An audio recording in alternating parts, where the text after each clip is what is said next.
anak lingsir gelis nyaur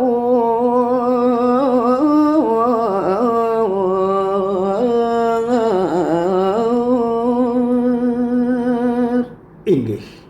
riwus kadiah sapunika mungguing daging pitaken dane jero bendesa adat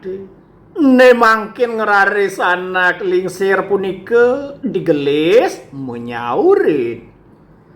Bapa mawit uli jawi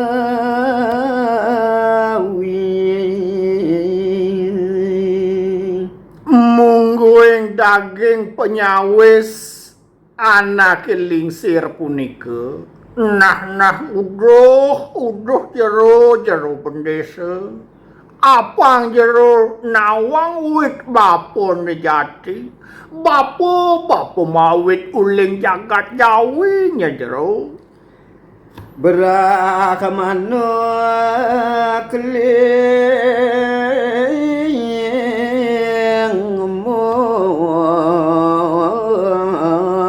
parang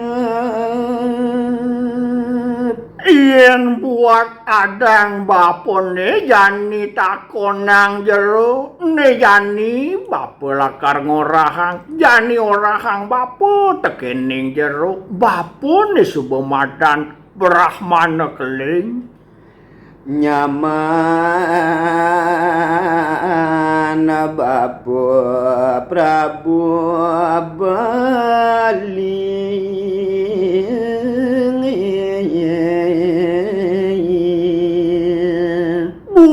sah nyaman bapo ane lakar alih bapo jani tekemai to maka agung dini di jagat bali duwipone pang pedas nyen banjero natasen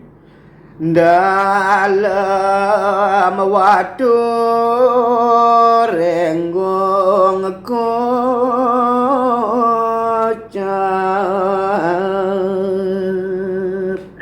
nah buina turapang jero tatas nawang ada nyaman bapo tu sing jadelen tuah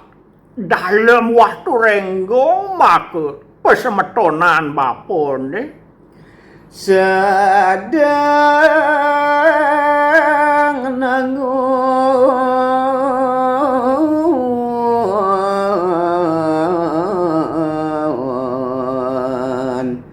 ya danyo dini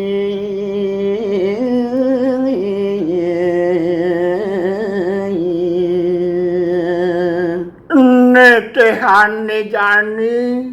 sidonyen pirang bapo ido sedang nangun yadnya di pura besaki